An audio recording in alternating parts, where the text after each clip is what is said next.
دانشجویانی که در وقت تعطیل تابستانه به مارشروفکا به مناسبت 30 سالگی استقلال تاجیکستان جلب شدند خبر دادند که از شام 25 ایون آنها را خانه به خانه جواب داده گفتند که مارشروفکا حداقل تا هفته آینده منع کرده می شود. به دانشجویان گفتند که مارشروفکا با قرار مقامات به سبب زیاد شدن بیماری کرونا ویروس منع کرده می شود. مسئولان مارشروفکا همچنین گفتند که احتمال دارد هفته آینده نیز این چاره‌بینی ها دایر نشوند و تا ماه اوگوست تا زمان تغییر یافتن وضع اپیدمیولوژی باقی پرداخته شوند. آسیا پلوس خبر داد که برخی دانشجویان را تا 4 ایول از مارشروفکا جواب دادند،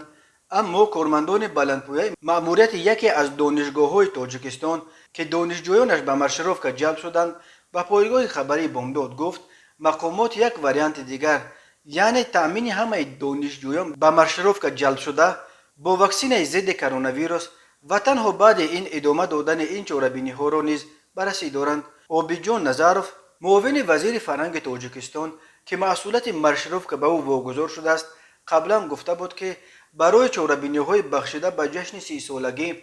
حدود 15,000 دانشجو جلب شدند. در روزهای جشن در ماه سپتامبر قرار است 30,000 نفر در کوچه مرکزی پایتخت تاجیکستان راهپیمایی کنند، ولی در پس منظر افزایش موردهای گرفتاری و حتی هلاکت ساکنان از کرونا ویروس بسیاری ها برگزاری مارشروفکا با اشتراک هزاران دانشجو را زیر سوال گذاشته از مقامات خواستند که این چاره‌بینی ها را تا بهتر شدن وضع قطع کنند.